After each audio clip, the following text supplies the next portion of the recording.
to asi můžeme vypnout, že? Viktorie, ty spadneš na hubu takhle.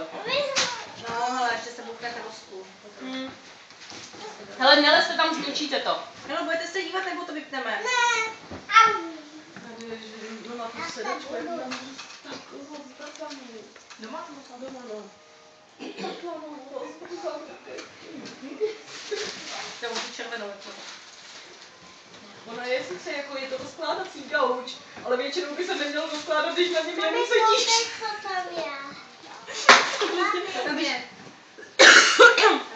Když tam sedíme ve dvou nebo ve třech, prostě s dětma, tak za chvíli ta matrace vlastně, která je zasvětšená vzadu, je takhle prostě půl metru dopředu vysunutá, vzadu je díra.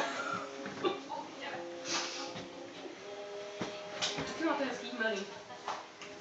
Jasmínko ne, teda Laurinko ne, nebo to opadá, už je to takový suchý, že to tam přijela, že to tam není.